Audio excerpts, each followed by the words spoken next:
Cool. Monday night, Guitar Academy time. So, Mr. Start again. Yeah. Fernando Perez, what have you got in store for us? All right. Well, today we're gonna deal with something that sometimes we don't do enough, or at least we don't do it at the right moment. Yeah. And it's that for many of us, and I include myself because I'm the first one who has gone through it, and I go through it basically every time I try to research or study some new style or try to find something new, yeah. And it's the fact that we're all guitarists, we like different styles of music. In this case, we feel inclined for what we call world music styles and things like that. But at the same time, inside of the guitar world, we have so many different types of guitars, yeah. And some guitars are very clear that for some styles, it's very clear that we should use a certain guitar, or at least that should be, the first choice, yeah. As we started, that doesn't mean that we cannot play that style with a different type of guitar. So we have a lot of questions there. Sometimes it's very clear, sometimes, especially when we get into styles where we don't have originally the guitar, we wonder what guitar should we use, or not just what guitar, but in what way. Sometimes we'll see guys, like myself or even other artists who use all these weird guitars or not so common, from simple fretless guitars to some really elaborated custom-made guitars and stuff like that, which most of the time not everybody can have access to that, or they don't want to start by spending a lot of money on a special guitar, yeah, especially when you don't know how far you're gonna get or things like that, yeah. And I'm the first one to be like that too, as a matter of fact. And even more, even if I have all these strange guitars, I'm the first one that if I could just have one guitar and use it for every single style, I'll sign for it, and I wouldn't hesitate to just sell everything and just have one and be happy. Ed knows that. I was speaking about that. And that's one of the things that I envy from him, because he actually plays bass, and he actually plays with his first bass he ever had. I don't even know if he has a second bass, but Yeah, anyway. it's one I bought when I was 13, and that's the only thing I've ever owned. Yeah. So that's awesome. I wish I could have done that. So anyway, so I wanted to talk to you guys about all these different types of guitars, or what we have available, how we can use them. And so each one of you can use whatever you have to get whatever the style of world music that you want to get to learn. All right. Like I said, some guitars might get closer to the authentic sound, but that doesn't mean that other guitars cannot do the job and do a really good job, And sometimes it's dangerous, because our first choice will be to just pick up the guitar that is perfect for that style. For instance, if you want to play Indian music, you might get one of those guitars with sympathetic strings and all the extra stuff, like an Indian instrument. And suddenly, it wouldn't be the first time that we get all that, but then we start playing, and we don't sound Indian at all, because we get lost in the makeup that I call, yeah. We end up playing more like the sympathetic strings, but we still play the melodies as a guitarist and not as an Indian musician, things like that. So really, I know that achieving a certain sound is really beautiful, and it is very encouraging too and inspiring. But at the same time, the authenticity and the really nice details that create the music are more in the way we play, our ornaments, and other actually simple stuff like that we can do in many guitars. We don't need all these special instruments, yeah. You have access to both, like I do, is great, because sometimes you can use one or the other. Okay, so I'm gonna start, for instance, here with just a regular Spanish guitar, nylon strings in this case. Okay, let's start right here. So we all know many of the styles that we can play with nylon strings, from classical music, Latin music, flamenco. We could even do some jazz, with a certain kind of color. Yeah, but then we get like other styles, like for instance, Middle Eastern music. Okay, and here I should say that not only looking at the type of guitar that we choose, or learning how to break those barriers that we might think we have with our instruments in order to play the style, it's very important also to kind of dedicate some time to know what that style of music is about, because that's another of the problems that comes parallel with the choice of the instrument, and is that we try to choose an instrument to play a certain music, but we don't really know what the music is about and what we need and what we don't need, and we think we will need everything, and we don't need that much. But since we don't know the music, it's it's difficult. It's sort of like one never ending loop, of questions unanswered, and or trying to find what is first, if the chicken or the egg. Yeah. So I get this many times on emails, on comments, etc. From people that I want to get, I don't know, that multi-fretboard guitar that you design. I want to get this other guitar, and the first question I ask the person is like, okay, what do you want to play, and how much do you know about this music? A lot of the time, they don't really know that music. They might say, I want to play Arabic music. And then I tell them, but you can do that with a normal guitar, and you have other options. You don't have to go and spend, I don't know, like 5,000 euros just to get a guitar so you can play that music. Yeah. As a matter of fact, first, you might want to learn a little bit and see if you really like it or you want to go that way. Yeah. Anyway, so for instance, nylon strings guitar.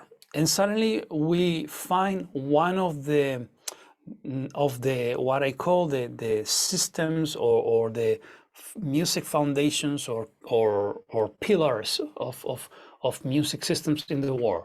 Let's say we have the whole planet, so we have many different styles of music, and suddenly we have different pillars. Every pillar is a system of music, and out of that pillar, out of that system, comes different styles. Like for Western people, we have the Western music, which can be classical music, but then we have all that jazz language, which can be related to classical music too, but taken to a different side, yeah, with different perspectives, yeah. But at the same time, they have a lot in common.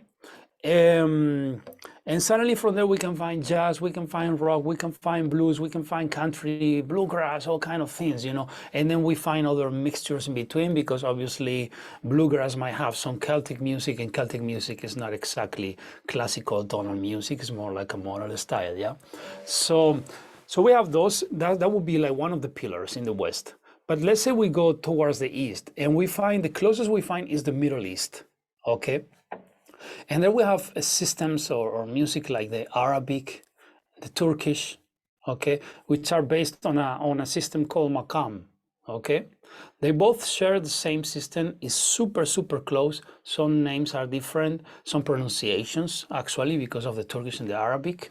And then we'll find a lot of related countries or regions that follow that same kind of system. Obviously, if we talk about Arabic music, it's not the same, the Arabic music in Egypt, than in the what we call the Maghreb, which is like the North Africa, or even the Andalusian music, the Arabic Andalusian music, which is also supposed to be makam. Okay, so anyway, but right now we're not gonna get into those details. That will be for future gatherings. But basically, let's say we have the system, and what is the main barrier on this system? The main problem here is that we don't have on a standard Western guitar like this nylon string classical guitar or Spanish guitar, we don't have, or we think we don't have, what we call the microtones that are used on those systems. Okay, Arabic, Turkish, etc. They have microtones. These are notes that are less than a half step. Okay, so for instance, one of the first options many guitar players go for is like what probably our friend Jared is your name. He just turned around and grabbed his fretless guitar. And that's great, because that's actually the first thing I did too. It's like, okay, what looks like a guitar, but it's not a guitar, but can play Arabic or Turkish music, an oud. And what is the difference between one and the other? Well, one has frets and the other one doesn't have. And we're not getting into the double strings. That's not important right now. Okay, so obviously, yeah, we can go for that. But at the same time, you probably, Jared, you noticed that first time we're doing is we're losing sound. We're losing the color of the actual guitar that we like so much. We're also losing a lot of resources, a lot of things that we can do on our normal guitar. We lose them in a big percentage in order to play the other music. And I don't know you guys, but I'm one of those guys who I love learning new things or bringing new things, but I find a really hard time to just let go of what I already learned, especially if it's that good and nice. So it's great, I switched to the fretless guitar. I learned the Arabic music, but then I'm like, yeah, but I want to put all I know together, yeah? So for instance, going back to this, we have different options. Yeah, we have the fretless, which is another word, but on a normal guitar, I've mentioned this a few times in some of our sessions. We have, for instance, one of the easiest and not just less expensive, but actually is totally free way to go is just using what we call fretless, okay? Which are these little frets that you can see right on my guitar right around there, I even have a big one right here, because I usually put several here, so I thought, hey, I just stick one. And these are fretless, and I don't know if you can notice, they are stuck on my standard guitar with just a piece of tape. You can use a double side tape if you want to look nice, but you can just put a piece of tape. Don't worry if they take you a nice picture, the tape is not going to be in the picture because after a few meters, the camera doesn't even catch that. So, and for instance, this, the way people used to do it, they used to go to a luthier and order the frets or get it from somebody and things like that. It's a very easy operation because you just take the fret, you file the nerve underneath the fret, and then you cut it, and then you can put it wherever you want or wherever you need it. Okay. But after all, you need to have a luthier around you. Of course, it's going to charge you something, not much, but it's money. And there are free ways to do it. For instance, one way that I use a lot is just taking one of my strings, the 6th or the 5th string, depending on how thick my frets are. I cut a little piece and I put it there with tape, and it works totally fine. Okay. Using fretless like this allows you to play this Makam music, Turkish, Arabic, even Persian, which I haven't mentioned. It's a different system. It's called Radif or Dasgad. It's actually the roots of the Arabic system and the Turkish system and other ones. Okay, but it also uses these different microtones. Okay, so when I use this kind of way on my guitar, I can play all those musics. Okay, and like I said, this is another. You might wonder, yeah, but how many do you need and where and what? That's a matter of learning the music. And like I said, you might think you need a lot of them and put them everywhere, and you'll see people playing those music on the guitar and having all these frets all over, but that doesn't mean you really need them all the time. Okay, so like anything else, let's say, I'll give you an example if you can follow me. Let's say you play on G major. How many sharps you have? 1, F sharp, yeah? Well, now you can play on G major, on E minor, on A Dorian, on B Phrygian, on C Mixolydian, on D on C Lydian, on D Mixolydian, etc., etc. If you know music theory, harmony, you can follow me, yeah? But how many alterations do we need? Only one, the F sharp. So this is kind of the same thing. You play Arabic music, you know that Rast has only 2 microtones, Sika, okay, which is our E, and another one on the B note. That's only 2 of them. And out of that, you can play so many different makams, actually most of the main ones, all right? So, but that's one thing you learn when you actually learn the music. Then you realize you didn't need that much and you didn't need to go through any headache. The important thing here is like normal standard guitar, you add the fretless, you have other options. Also, some people just take the guitar and they fix the frets forever on the guitar, and they just have one specific guitar for that and another for another thing. If you want to do that, that's also an option, etc. Cool thing about this fretless also is like you can translate this into any other guitar. I can put my fretless on my acoustic steel strings guitar. I can actually put it on my electric guitar. All right. And check this one out. Oh, this one is kind of fancy, but I don't even have that many. I only have like 4 of them. And like I said, at the end of the day, we'll probably use only 2 or 3 at the most. Okay, so these fretless things is something you can use for different things, for different styles actually, and for most guitars that are fretted, okay, and you play in the standard way. As a matter of fact, right now here I play those musics. I'm not even using any other tuning. I'm using the standard guitar tuning. You know, I'm here.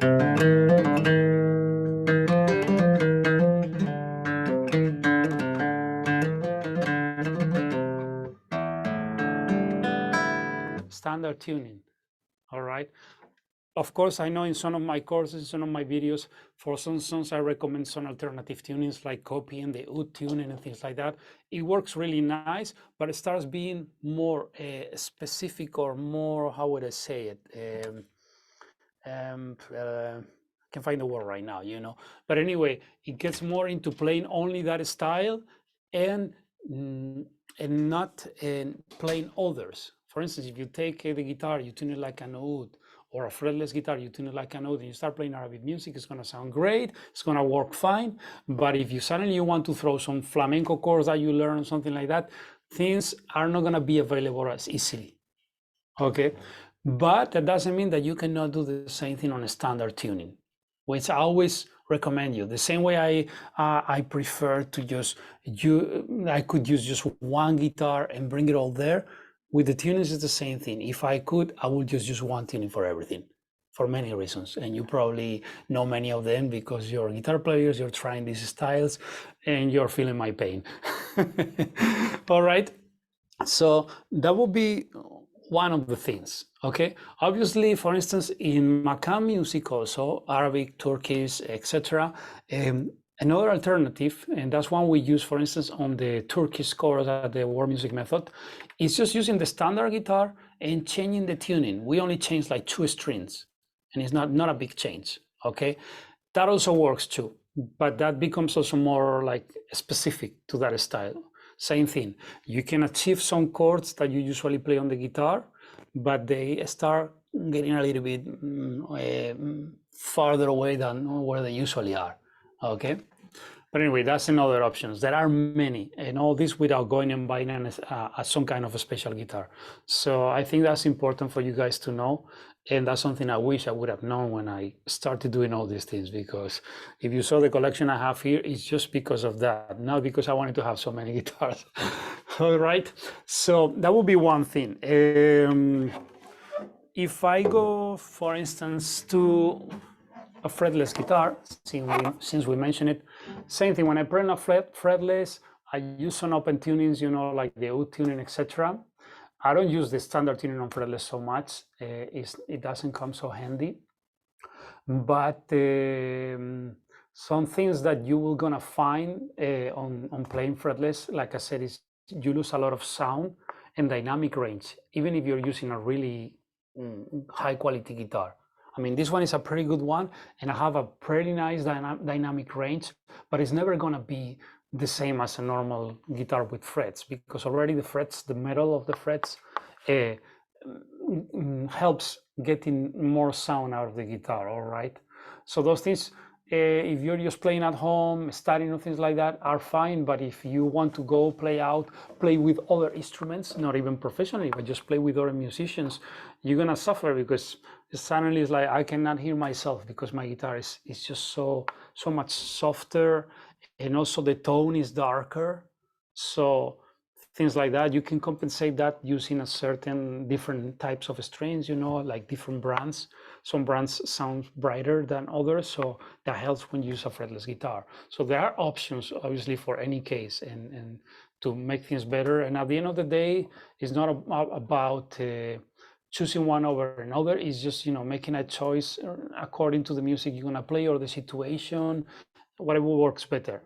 So obviously, all of them are very enjoyable, and with many of them or most of them, we can play different styles.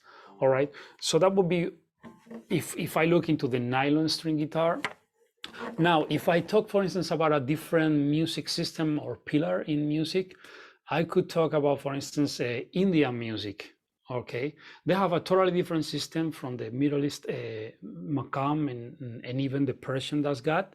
Okay, even though both are here, both are considered modern music, but the type of ornaments, the techniques they use, or the things that we try to imitate with the guitar are different. Okay, so for instance, on Indian music, we don't have that many microtones. They use them. Not everybody uses them. One of the good things about Indian music is like you can play without microtones and you're still fine. It doesn't sound too far off. When you play like Makam and the other styles that I just mentioned, when you don't use the right microtone on the right place, it doesn't really sound that great. It doesn't sound, I mean, really the microtone is big part of the music. But in Indian music, you can see it, is the microtones are super, super subtle, you know. So in a lot of ragas, you can play, there are no microtones. In others, there are more. Even in some others have one microtone, which is more stressed, but still, you could pass. And you could play with Indian musicians and don't use the microtones, and still you're gonna be safe at the end of the day. All right. Well, depending how hardcore they are, you know. but in general, I'm saying, you know, I mean, they will pass it, and nothing will sound too strange. Yeah. So for Indian music, one of the things that happen is what I was mentioning at the beginning, and is that a lot of times we get lost in the sound or the sound aesthetics of the music and forget the actually more important, which is the way they play the music. Okay, for instance, if I take this Indian guitar, okay, it's just basically a guitar is played on a lap style, just like this, with flat with the slide. I will show you in a bit. Okay, but for instance, this is something that many of us have done and many people does. And the first thing is like you think when you want to play Indian music is getting the sympathetic strings so you can get this, you know, and even the special bridge that is creating all that bass on the string so you get the tone. All right, and suddenly you have, like many people have done, you know, a Western musician playing the Western way, but suddenly once in a while you hear this, which makes you think of India, but still the playing is not Indian at all, you know. And I'm not saying that's wrong. If that's what you want to achieve, then there you have it. But if what you want to end up playing is actually Indian music, you're better off not having these strings and just playing the melodies the way they should be played. All right. As a matter of fact, you can check many important Indian instruments don't even have the sympathetic strings. All right. First one, for instance, the first and most important instrument in Indian music is the voice. No sympathetic strings. All right. Then you can take, for instance, the bansuri, which is very popular and famous, or the shenai, etc., which are like wind instruments. No, nothing sympathetic there. All right. No, obviously, and not sympathetic strings, etc. Okay. And you still hear the guys. And if you hear right now a bansuri player playing Indian music just by himself, there will be no doubt what he's playing is Indian, even though you don't hear all these, you know, atmospheric, whatever you want to call it, sound. All right. So this takes me to choosing the guitar for Indian music. Okay. You can use a normal guitar, electric, acoustic, nylon, steel strings. All right. You're going to have to work a little bit your ornaments, but you can do it. The next step to get a little bit closer to the music might be just using a slide. Okay. For instance, here I have an acoustic guitar. Okay. And this is one of the tunings I use for Indian music. Okay, just to get more resonance, you can also play the melody on a standard tuning.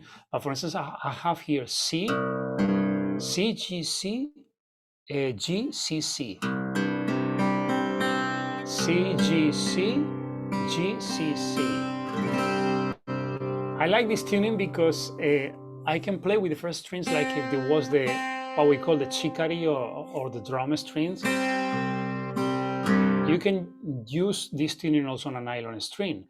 It's not aggressive on the guitar because you lower the tension, and that's super important when you work with different alternative tunings. Yeah, that you don't stress too much your guitar, so you don't, you know, pull off the bridge or do something like that, yeah.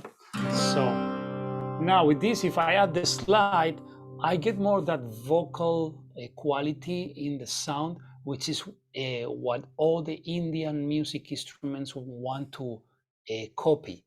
For Indians, the voice is the first instrument, and if you play any other instrument, you should try to imitate the voice. And the best player is the one that when you listen to him or her, no matter what the instrument is using, if you think you're hearing a human voice, that's like you're doing a really good job, like some of the finest actually. All right, so here you have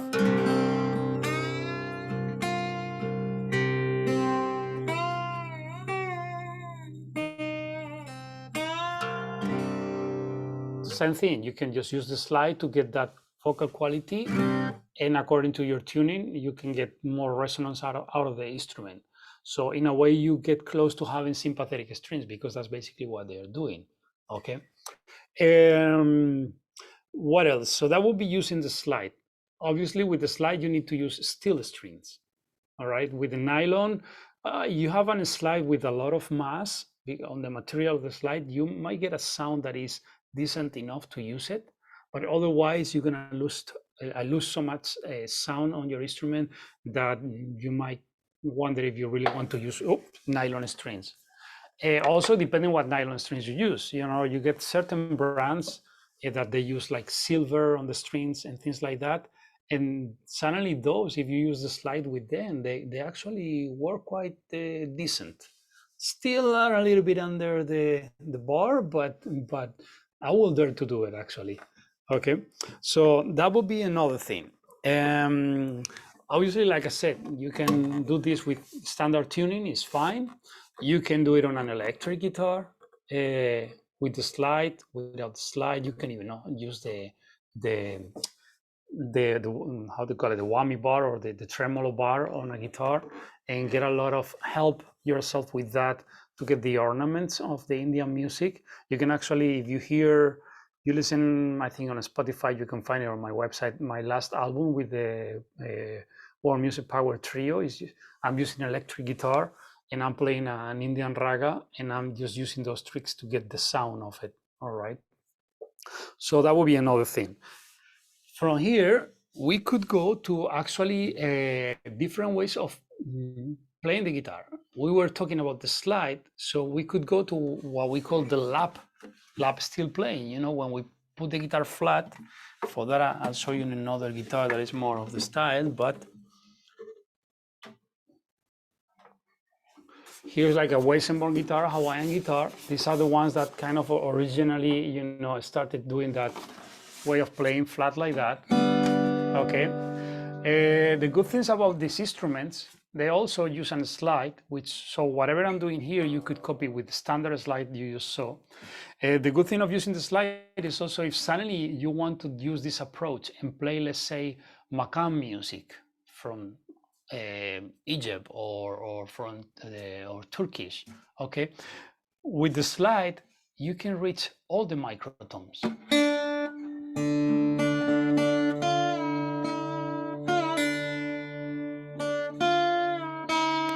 There is my microtone. It's a different approach. It will not sound so much like a Turkish instrument because it's a different word, but you're actually using what you learn or what you know about Turkish makam in a very original way. If you play with Turkish musicians with this, you're totally fine because you're getting all the microtones and you're actually bringing something new to the picture, which is not like if you get the guitar and try to sound like an oud, suddenly you're gonna go to Istanbul, start playing with the guys, the oud player is gonna come along and he's gonna eat you alive. So anyway, I think it's important we also bring something new, and fresh to it, because that's the best way also to find your place, and to feel comfortable and to actually to bring the best you can bring into this world, which is your uniqueness. Yeah. So that would be one thing. You could use this type of playing. I'm showing you on this Hawaiian Weissenborn guitar. You can also use it on any regular acoustic guitar. You can put it flat, use the slide. There are certain slides that are made out of like ceramic type of slides.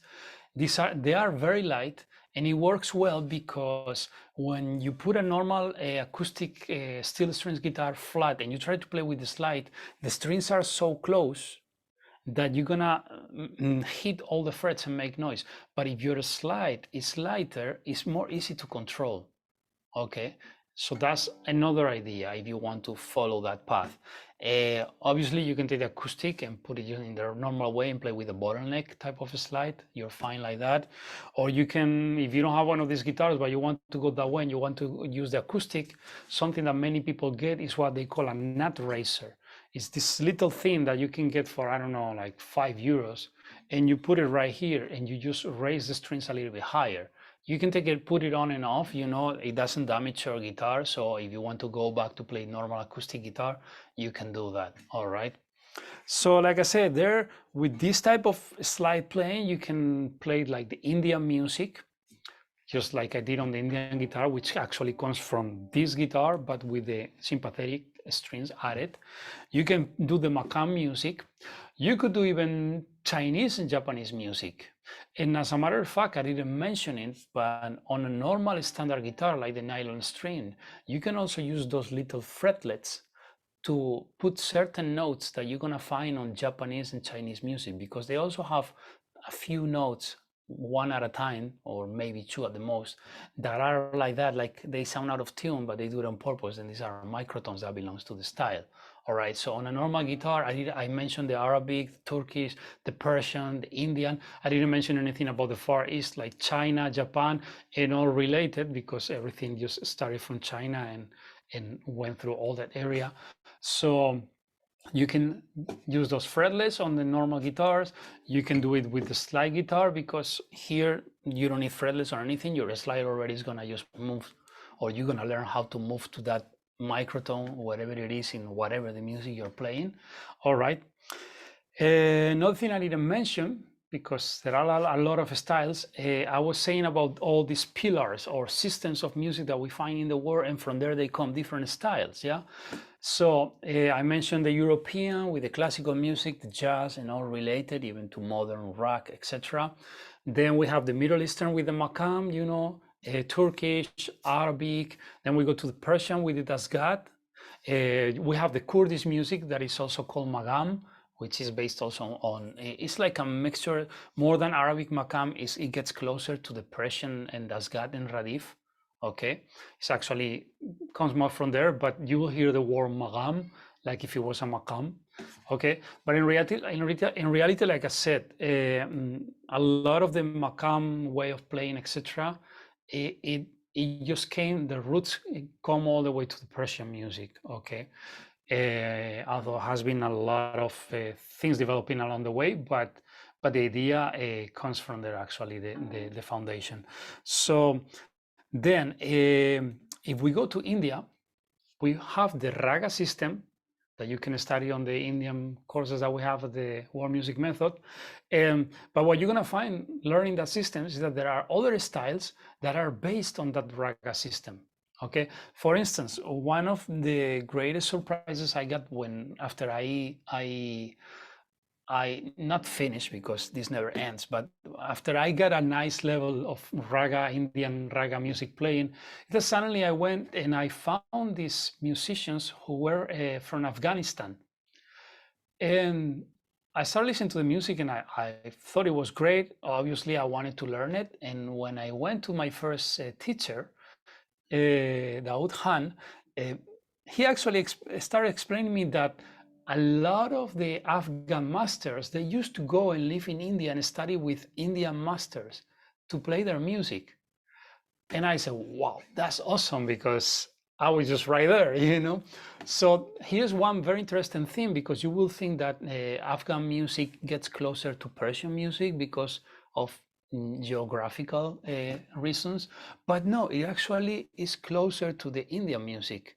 Okay, and it's really great because it's not as strict as Indian raga. So when you study Indian raga, everything is very strict on classical, But then suddenly, if you get to the folk from Rajasthan in India, or you go farther to Afghanistan or Pakistan, etc., suddenly you feel like what they do is like they start like taking more, how you call it, the free license, or they are more relaxed about rules, and so that makes your playing easier. You don't have to be so focused on not breaking a rule.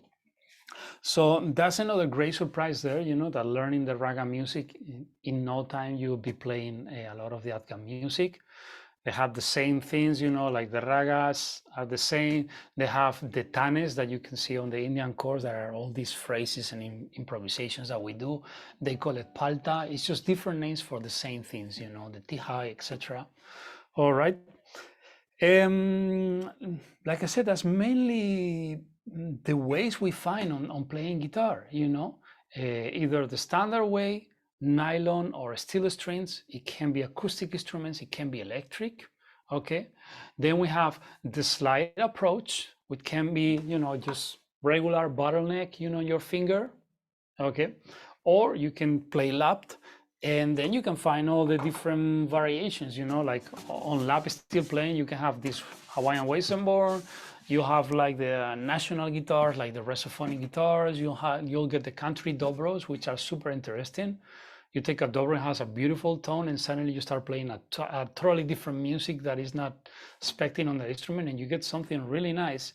So like I said, so it's more about knowing more about the music you want to play or you want to learn, and not so much about, okay, I'm choosing a new style of music, I should go and find another guitar.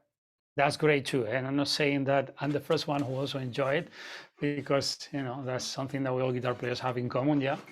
But at the same time, don't think that because you cannot get that fancy nice guitar, you cannot just learn the music. No, the opposite. And like I said, if you are the type of musician who would like to blend together what you know from other styles, then it's interesting that you really understand how things work and be able to play it on the same guitar without getting too far. I was just mentioning these different guitars here. I mentioned the slide. I forgot to repeat again. We also have the option of using different open alternative tunings, which also make things easier. But like I said, it doesn't mean that you have to use all of them or one of them.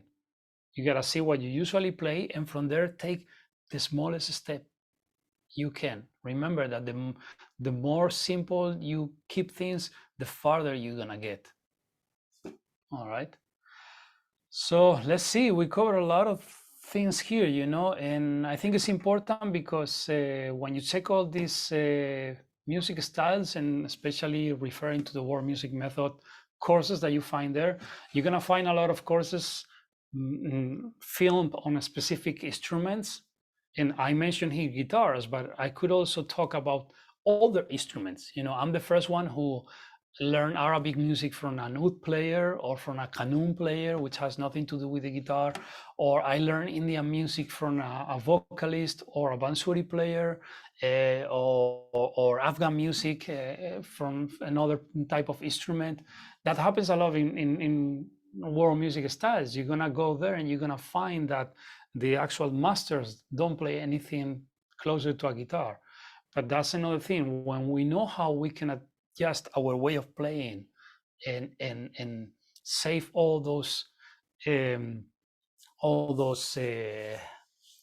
barriers or blocks that we think are on the way, which are just a matter of they're just part of our ignorance.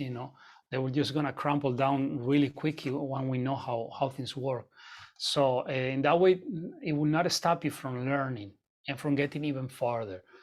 So saying this, I mean, like if you take, for instance, the Indian guitar course on the world music method, and I'm playing on an Indian guitar because you get the full sound and everything. You can go on an acoustic guitar or just with the slide or without the slide. You can go with any other type of guitar, okay? Or you might see another course on the website, which is, I don't know, like I think we have now an Indian vocalist, yeah, doing a course. I'm not sure, Ed. Or we are going to have, it's not published yet. I hope it was not a big surprise. But anyway, suddenly when that course is available, if suddenly you have done the guitar, Indian guitar course, you will have the tools not just to continue that way, but actually go and take like a vocalist Indian course and continue learning raga, you know. And the same way I say a vocalist, it could be any other instrument in any other style. Okay. So I hope all this helps you, and I know there are a lot of details and more that you're gonna see as you take the first steps. But like I said, first, don't think you need everything, and second, just don't stop because you don't think you have what you need. You know, that just take the first step, and you'll see it will be much easier than you think, and the solution you will just show up itself. Yeah. Cool. I think So Stephanie's got a question about slide. Maybe we could yeah, get one in there. let me see. There's one in the chat. Let's see. Blah, blah, blah. There is one steel string like the one I have, Taylor GS Mini. Can I use with that? Sure. I mean, if it's a Taylor GS, I don't know the model that you say Mini. I'm supposing that is like a traveling guitar or something. But anyway, if it's a guitar, it has steel strings. You can play the normal stuff. You can play slide, and you can play lap.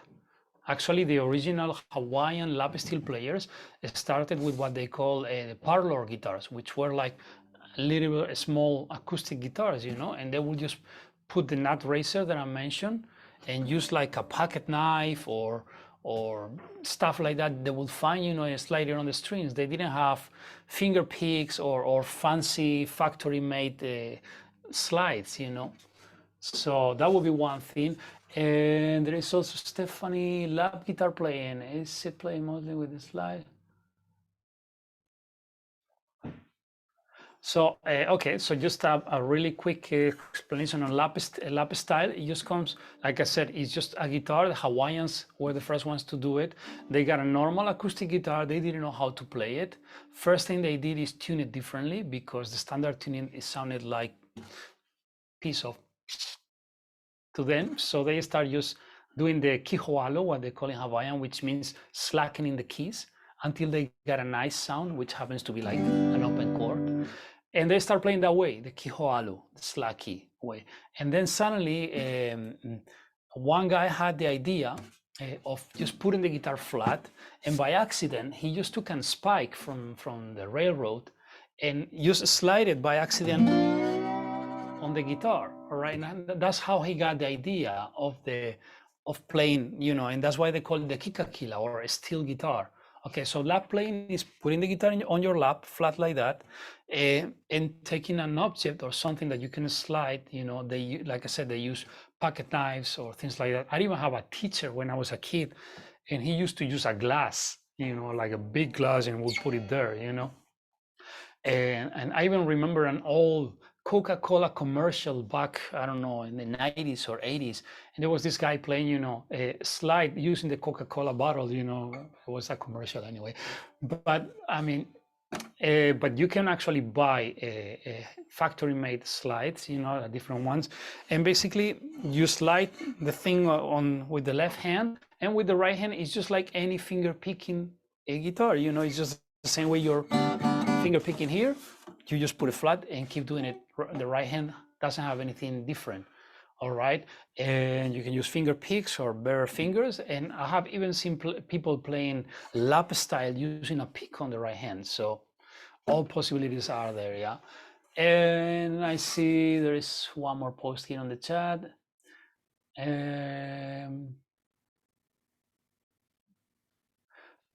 Okay, you're having some problems playing with the fretless with your right hand. Interesting. Most people have it with the left one because of the tuning the microtones. But actually you're getting some pain. It's hurting pretty quick. Okay. I don't know if you saw a video I just published like a few days ago. I have this new video series that called The Guitarist's Hands. And I'm dealing with a lot of these things about the technique and how to play with a free movement effortlessly and avoiding all kind of compensations or bad habits. And one of the things I'm showing is that the minimum sign of pain when you're playing left hand, right hand, one finger here or there, okay, it's already a sign that you're not doing it right, even if you're a beginner. Okay, this thing that we always got, we all go through this, even myself, when I was starting, I would do some things and it will be like, at the end of my practice, my hand will be a little bit, not even pain. Sometimes it might be like, I don't know, like it was bothering me, it was not like huge pain, but still it was not relaxed. That's already a sign that you're not doing something right. Okay, so unique, if you're already like a guitar player that has been playing for a while, you need what we call a technique revision. Okay, and it's important because you can have, it's not just health wise, you don't want to get into all the problems that you probably already heard, that guitar players can have, but also as a player, you want to play in a way that obviously you enjoy, that is free effort, that you don't get tired. But also the moment you start playing the right way, the first thing you're gonna do is you're gonna gain is two great things. One, your sound is gonna become way better. Okay, this the example I always put is like when we're beginners or we are learning, suddenly we give our guitar to a really good player and we're like, wow, I didn't know my guitar sounded like that, It doesn't sound like that to me. And it's because, like a good technique also produces a better sound out of the instrument. Even on an economic instrument, you can notice a difference. Okay. So I'm not saying just go buy an expensive guitar to sound better. No, that's what a lot of people think that, they study and they're like, oh, I'll buy a really nice expensive guitar and it will sound better. No, but it still can sound even better. Okay. And the second thing that is great is like you cut your time of practice or work. So now if you're practicing, and one thing is that you like playing guitar and you like sitting to practice, that's one thing. But another thing is like you need to sit 2 hours because you cannot accomplish this piece of music in less than 2 hours. Reviewing, having a good technique from the beginning or just revising it along the way, it's just gonna cut your time to get something done, which is great. You'll be able to learn more in less time, or if you're a professional musician, you're gonna get things done in less time. You don't have to spend a lot of time practicing stuff because you have a gig or you have a recording session or whatever. You just get it done in no time and move to the next. Yeah. And what else? I didn't finish reading you. Okay, you said with the plectrum you feel better. It could be, yeah. I mean, there are two things. One is, okay, he's talking about playing fretless guitar, and when we play fretless guitar, we can do it in many different ways on the right hand. If we play the normal finger picking style, just like this, it works fine, but we lose a lot of sound. Okay. But like I said, it's fine. If the piece needs to sound like that, at the end of the day, it's the music that actually tells you what to choose, all right? As guitar players, I think it's important that we should be able to play in different ways. And then when the music or the muses that I say call for something, we should be able to give whatever the music needs to sound the way it should sound, yeah? So anyway, so one way of playing the fretless guitar is just using your thumb. Like the way I use is with the thumb, doing this alzapua, which is a flamenco technique. We do the thumb and we pluck down and up, which is gonna help for many different things, all right? This you can actually learn in our flamenco course, or the world music method. You have all this explained too, so you have access to it. You can check it out there.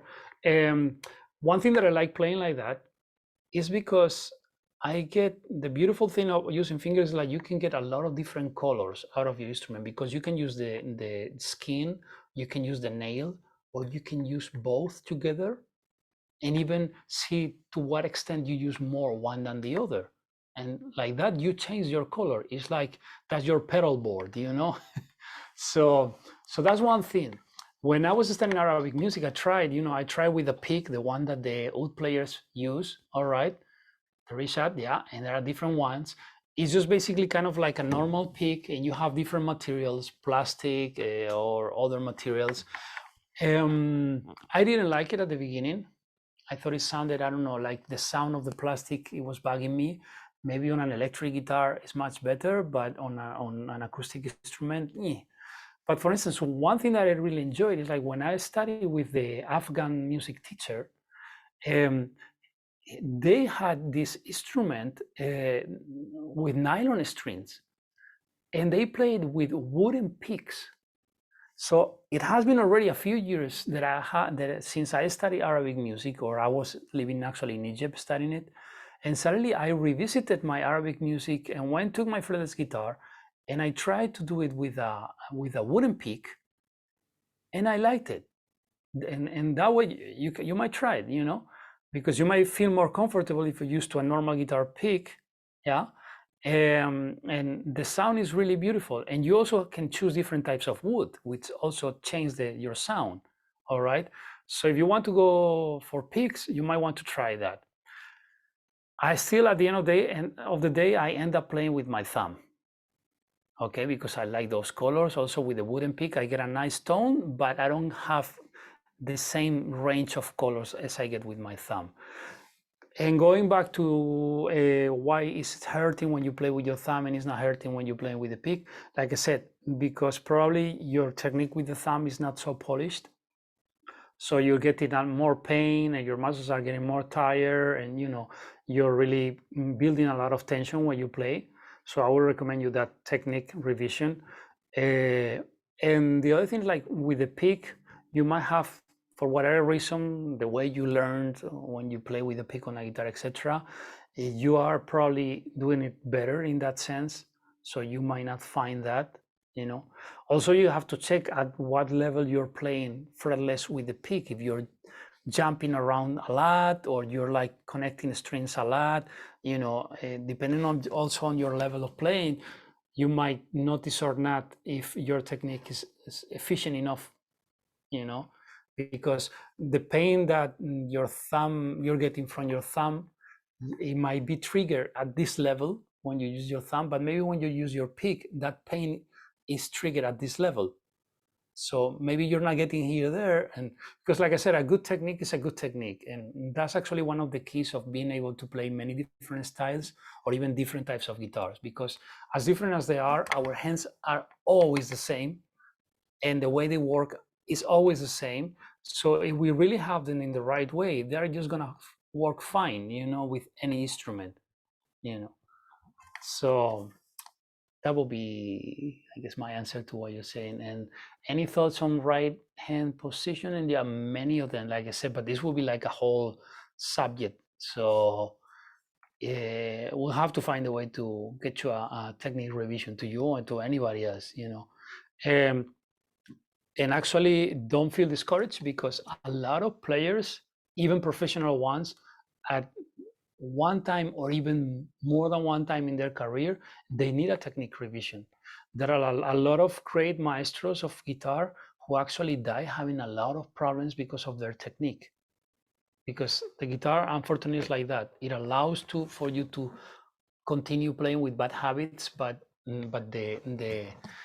the cost of that is really high, and one of them is getting a lot of health problems, and another is always playing at the same level, you know.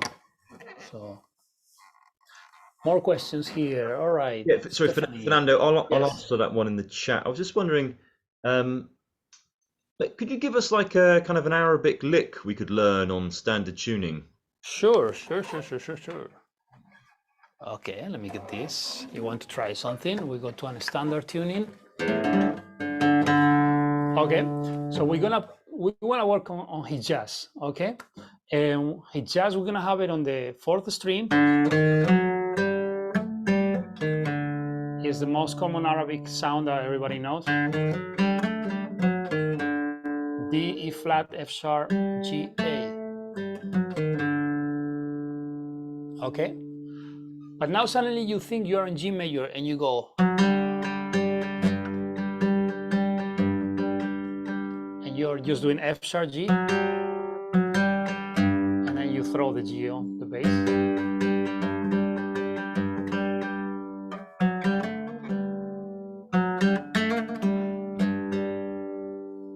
All right. So basically, well, I mean, I said we're on G major, but it's more like a G harmonic minor. G, A, B flat. Now Now here's a little trick. When we do this B flat A, G, let's finish every note like this.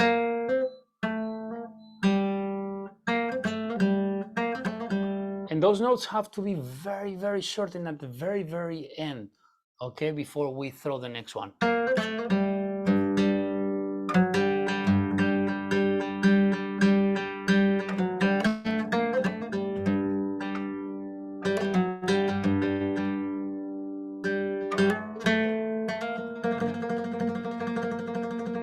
Little tremolo here.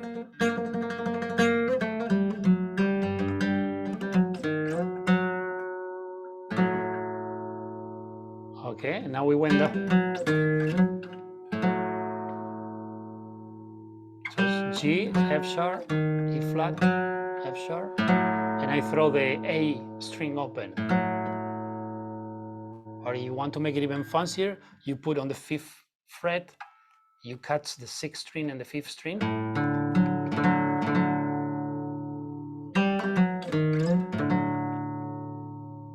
Okay, that's like an E major position, but we are on one string up. So we did.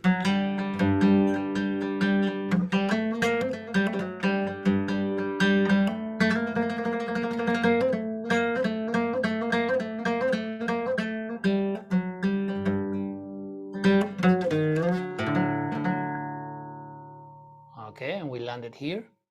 And now we go down. But instead of going, we're gonna go.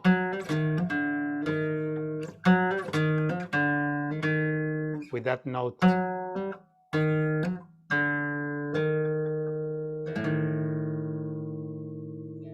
And then we finish on D.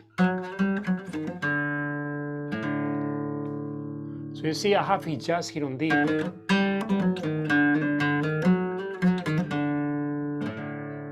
That's my foundation, but I don't start from there. A lot of Hijaz on Arabic music, or even on Turkish, starts from up here.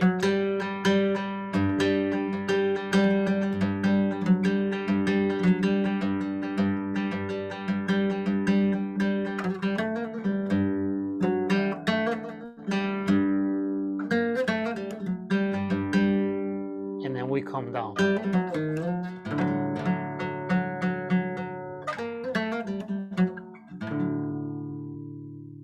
And then we come to E flat. Or we can just come. All right.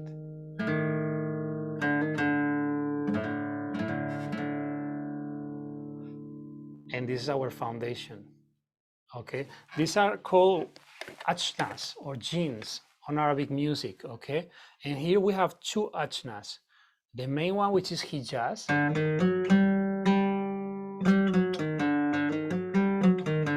Okay, our Arabic flamenco-ish sound.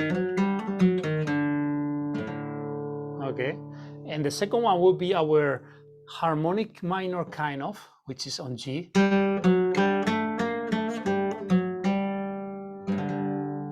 All right, and a lot of these achnas are only a group of notes, a short. Okay.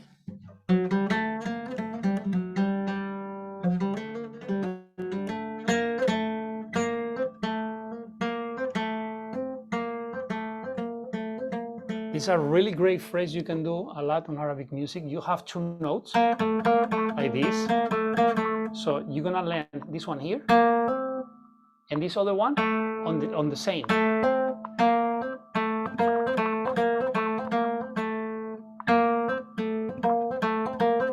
So anytime you have 2 notes that are next to the other, you can play this game. Let's say we have A and G. So we're gonna land at the end on B flat.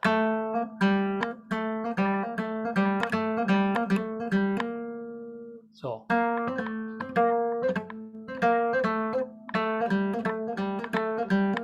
Or every time you have several notes going down, you can add if you have a note right before you end, you throw the one right on top, then you go 1 step down and you throw the other one like.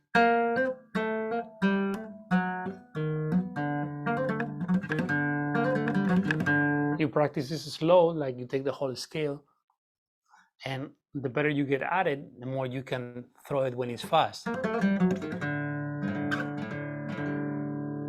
So look, I do this.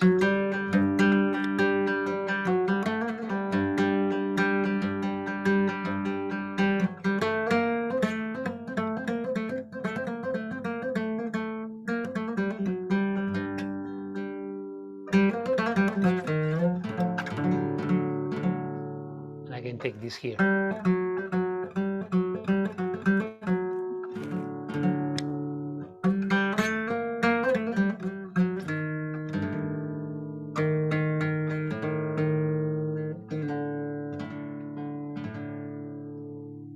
So this is what I was mentioning earlier on these styles, that it's important to get how we play the notes in the melody, like the ornaments and what goes around. Because I could be just playing this. And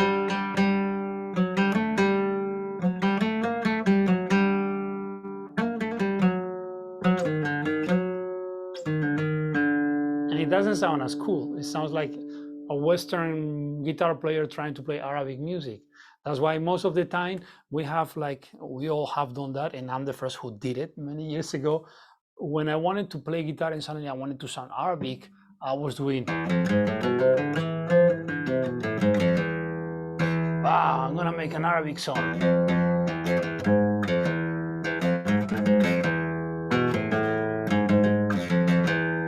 Okay, I was not too far off, but I still, you listen to it and the first thing you hear is like, that's a guitar player. Yeah. So that's one thing. As a matter of fact, one of the things that I used to do in all these countries when I was studying and living on them is like the greatest thing that could happen to me, and this I mentioned many times, is like when for some reason somebody from that place knowing music will confuse my guitar for other instrument from there. For instance, one time I was in Greece and I was in this place which was full of Turkish people, actually most of them musicians. And I was at the hotel. I just unpacked and I took my guitar to relax, and I was at the lobby and I started playing guitar and started playing some makam, some Turkish makam on my guitar. And suddenly some other guests, Turkish musicians, were on another room and the door was open and they were listening. So later that day, I found them at the restaurant.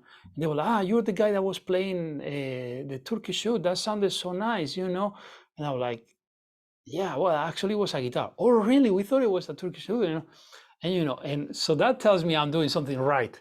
Yeah, and that's actually one of my sense when I feel like I'm going on the right direction. Yeah, and all of it is because the details, the nuances of when you play, and for that you don't need fretless, you don't need sympathetic strings, you don't need all that extra. It's nice when you have it, it makes it closer, but originally to learn the music and to even play it, you don't need it. All right, I see some other comments on the chat. I don't know if I'm missing any important question or something. Ed, you are paying attention to that? Everything fine? Okay, so I don't know what else. Any other question or any other little something you want to learn? I know other guys might have questions, but I would just love to hear, like, just what you did there, like the contrast of if we were doing that from a Turkish perspective rather than Arabic. Okay, for a Turkish look, is not that far off. First thing of all is Turkish. They use most of the time, not like when we look into Arabic music, depending if you're from Syria, Egypt, Iraq, etc., they might have differences on the tuning of the oud. All right, but if you take the general main oud tuning on the Arab war, then you take it to the Turkish makam playing, and the first thing you're gonna find is that their key or their tuning is like 1.5 steps lower. And one of the characteristics of their music is that it's heavier, it's darker,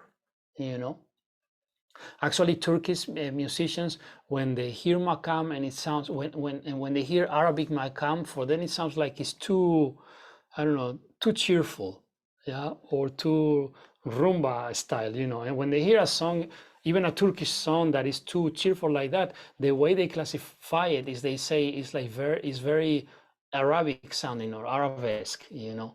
So that tells a lot. So for instance, if we wanted to do something like this, Turkish style, we'll go first, we're gonna go heavier, you know.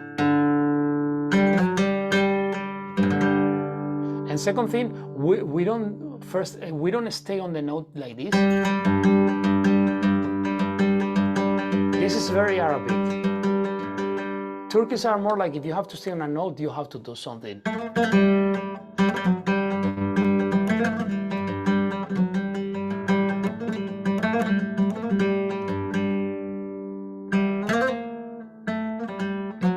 And then when you're moving slower. That is, if you're playing like a taqsim, you know what we call here. And they don't do that tremolo. That's super Arabic. You might find, obviously, but in the oud it's not so common, and that brings all the way to the Arabic way of playing, you know.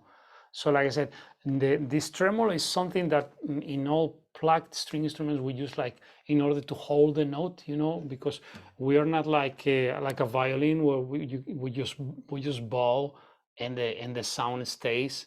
The way we keep it in this type of instruments is by doing that tremolo. You know, even classical guitar has that. So, but in the case of Turkish guys, people, musicians, whatever, they don't do it like that. They just keep playing phrases or ornaments to that note. All right, so that would be one thing.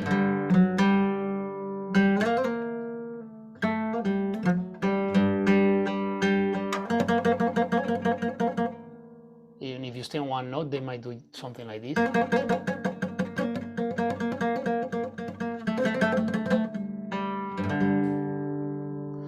But what we call the seir, or the way you move around the makam, or these achnas that I mentioned earlier in Arabic music, is basically the same. In some might vary a little bit, but it's the same way. You know, you start on this color up here, which is like what I call, it was like the harmonic minor scale for us, but for them it's the Nahaban color, okay?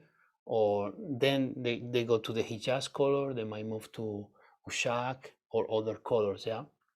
So it's a combination of those colors. And like I was just mentioning, depending on the ornaments you play, you're gonna sound more Turkish or more Arabic. And to that you add, you know, like playing it on a different key that is lower, darker, heavier, on that side, is gonna make it even more Turkish too. What else? Yeah, Jared is mentioning the Yali Tambur. Yeah, it's kind of that way, you know. So it's just that on the guitar, you cannot bow. So, so, but Yali Tambur, I have studied with Yali Tambur, and I have also studied with just Tambur when it's plucked with the plectrum. When you use it with the pick, with the Tambur that is just plucked, it gets closer to the guitar and it's easier to get how they try to do the ornaments. Because with the Yali one, with the bow, it's tricky. It's like, because same thing, all of them are copying the voice, yeah, but suddenly when you hear the plucked tambur, you hear somebody that is just having the same issues that you have on your instrument. So you see how they solve them to get closer to the voice. Hence, you can copy it. It's like in Indian music. A lot of people, they might learn how to play Indian guitar and they try to listen to the sitar because it's very common. But actually, if you listen to sarod players, it's even closer to the guitar, you know, because of the sustain of the notes, the way you pluck, etc. Yeah. What else, Gregory? In makam music. Okay. In makam music, we have modulations all the time, but it doesn't mean that we modulate to a different makam. That's the thing. Makam is a combination of achnas or jeans. Jeans is the singular, achnas is the plural in Arabic. A jean is a color. So we have the Hijaz color. Okay, we all know about this one? Or let me take it this way. Let's take like the parallel to our major scale. Theirs will be rust. So we have the rust color.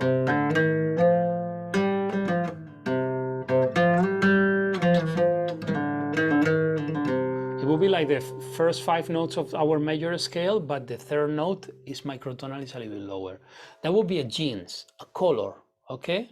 So in Turkish makam is the same thing. Now, in order to make a makam, a full makam, we need a group of notes here, another group of notes here to have the full scale. We shouldn't call it a scale, all right? So, but we can do different combinations. Like if we have a makam rust, we can put the rust color here and another rust color here. And this note right here, where we have, that's rust, okay, the notes of rust. So now this note is what we call the gammas, which is the connection. And from this note, we start another color, which in this case, it can be another rust, which is. So if I'm doing 1, 2, microtonal 3, 4, 5, imagine a major scale, 1, 2, 3, microtonal 1, 2, microtonal 3, 4, 5. Then I get to the 5 and I put another 1, 2, microtonal 3, 4, 5, which will be 6, 7, 8, 9, or whatever, or sorry, 5, 6, 7, 8. You will be.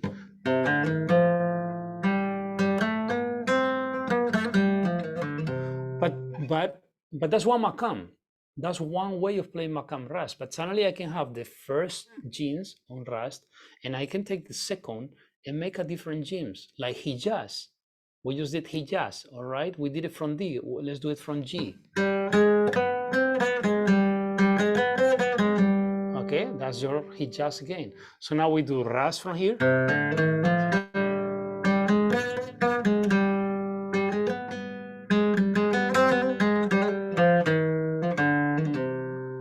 And that's also makam rust. So we have all these modulations, but they're not modulations in the way we see them in Western music. We do different combinations of different colors, and they're not always happens like I show you, like 5 notes and 4 notes, or 4 notes and 4 notes. You know, you can have 4 notes here, 4 notes here, and suddenly you take these 2 and these 2, and you create another 4 notes flavor. And things like that. It's elaborated. At the beginning, you should learn first those flavors and then see how you combine them. You know, it's part of the art of playing makam. So, you're welcome. Anything else?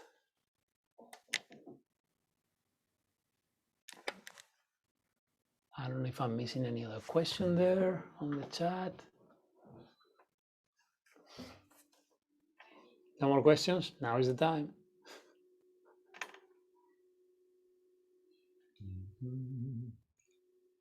Ed, anything to add? Anything we're missing here or we should? No, that's good. It looks like Jim is typing something. Is he typing a question? Okay, let's see. I'm not sure. He might not be.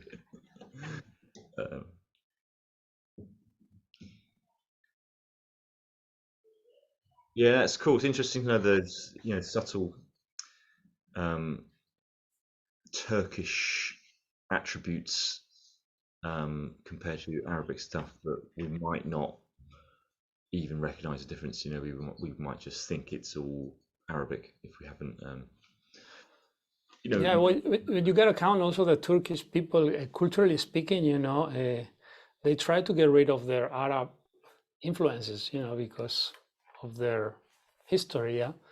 So on music, even though they have the same foundation, they've been like running away from one from the other. Well, actually more Turkish from the Arabic than the other way around, actually. When you get actually to Arab countries, I remember when I got to Egypt, a lot of Arabic musicians, they'll tell me, you want to learn makam, you should go to Turkey, to Istanbul. They're really good because, as a matter of fact, Turkish people are very, very well organized when it comes to their music system and how to explain it and all that. Not that Arabs do a bad job, but comparing to Turkish, it's especially when you're a Westerner and you don't come from growing up on that culture, yeah. So imagine Arabs, they already send you right away there. But Turkish will not tell you, you should go to an Arab country to learn makam. It's funny. So you've got a cell mark behind you. Okay. What about gypsy jazz? If there's an Eastern European influence on it, more than we think, Well, it depends on how you look at gypsy jazz, because in one hand we have the whole way of playing guitar that happens in many cultures. That is like they got a guitar, but they didn't learn how to play it the same way the other guys. When you got all the history of gypsy jazz, of jazz manouche, it's like they're trying to learn the American jazz, but they end up doing it their own way. Because to start with, in those times, there was not so much easy access to that. Okay, they have their chances, of course, but it's not like comparing with nowadays, it will be like nothing. But so that's one thing. And at the same time, but if we look more in terms of how much influence we have from the Eastern European, of course, there are a lot of them. To start with, a lot of the gypsy jazz players, they came from different ethnicities from gypsies, okay, which manouche already is one of them, but there were others. And if you look at the whole journey of the gypsies, which originally they kind of traveled from Western India and went all the way through Eastern countries. There is that wonderful documentary La Chaudron by Tony Gatif, which shows really well how they traveled and they went to all these places. You can see a lot of things, in the way they sing, even when they play the gypsy guitar. You don't see it right away because the instrument was putting certain barriers or limitations that they were not yet ready to pass. Like nowadays we have way more information on playing guitar and techniques, etc., to maybe cross those barriers. But still you can tell already in the way of playing melodies, of approaching rhythm, even when it comes to singers or certain instruments, the way of using microtones, which is something also you can hear even in flamenco music. It's very interesting. Like you have this,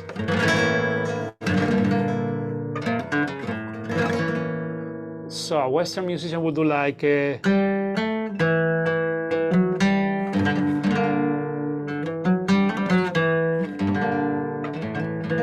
you see this phrase,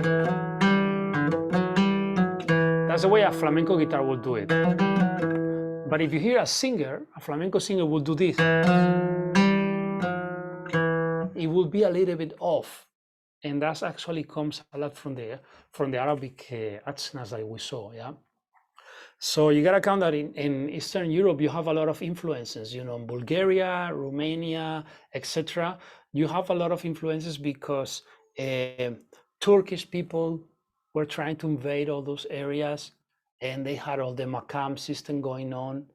And you also have a lot of all these singers, folk singers, who for them singing certain notes a little bit down in the pitch or off, as we will say, it was completely natural for them, because in reality those notes actually are the natural ones and not the ones that we call natural in Western music. So I mean, there is a lot of things to talk about there.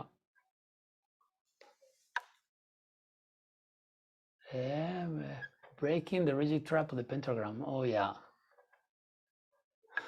All right, so I hope that kind of answered your question. I mean, it's a long topic and a very interesting one. Bye to Jared, who is taking off. Thank you for coming. And what else? That's great, Fernando. That's always inspired by your knowledge of Middle Eastern and Turkish. It's all work in progress. So cool. All right, guys. So thanks very much. So next week, Newell will be teaching the first of 5 Congolese guitar lessons. So the whole month we focus just on guitar in the academy. So if you guys are interested in that, there is some info you can find of that on our sort of.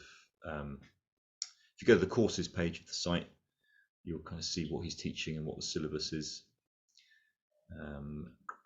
Yeah, Jim. So did we meet at the brewery? Well, you were playing, right? You were playing bass with this Afro rock band.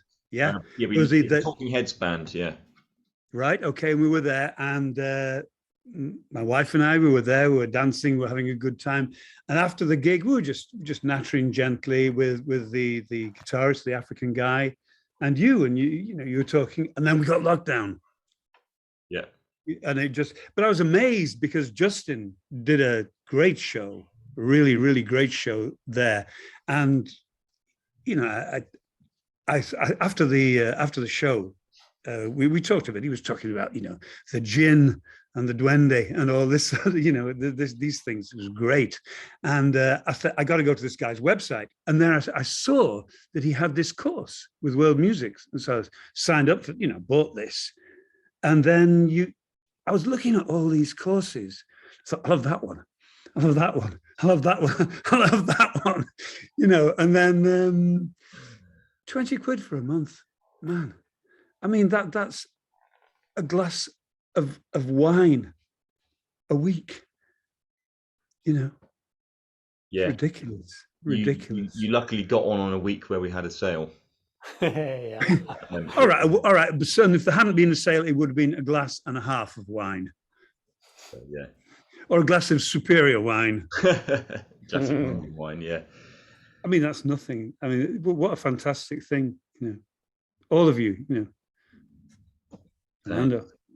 Yeah, Justin told me, he said actually that gig, it's very strange because when you've got the lights in your eyes and you can't hear the crowd and everyone's sitting down, he said it felt like no one was really into it, and then as soon as they finished, everyone was saying how fantastic it was, and he found it weird because while he was playing, he was you couldn't hear, yeah, for sure. No, but it wasn't in the same room that you were in, you know. You were in the sort of they call it the malt room. He was in the theatre, which is what had happened subsequent to lockdown, you know, and social distancing and so forth. And they haven't moved them back into the other room, which is a shame because the vibe is very good in there. Well, there you go. Nice. Cool. Well, nice to meet you, Jim. Yeah, it was great. It was great. And thank you very much for now. Oh, my pleasure, Jim. Yeah. Is, you know, very, very interesting. I mean, I was listening to that. Hope I'm not dominating the conversation here. I was listening to that Algerian oud player, and he does the Astounding Eyes of Rita or something like that. And I was listening to that and trying to transcribe it, and then I saw a bit of your course where you tuned up as an oud. And it was just all this, you know, this sort of, you know, all this sort of stuff that you were doing then, you know, all of the ornaments and stuff. So I think this is absolutely mind-blowing. I'm mind-blown. Yeah. I'm glad. I mean, you were really right on the right place, the right time. Yeah. I think so. I think that the muses have intervened, you know? Yeah. I'm very fortunate. So, you know, thank you very much, both of you, for sharing this time with me. It's our pleasure. Nice one. Thanks, guys. Yeah. Also, Stephanie, when we've got a live session with Camilo at some point, we'll try and connect you both because he's really into, obviously you've seen in the course of Bambuco and all of the stuff around the sort of mountains. I'm sure he would love to connect with you and go a bit deeper into that style. So cool. Thank you, everyone. Thanks for your participation. Thank you, Fernando. All right. Thank you. And thank you, everyone. Yeah. Hope to see you all soon. All right. Yeah. Keep practicing and studying and let's keep going. Will do. All right. Cheers. All right. Bye now.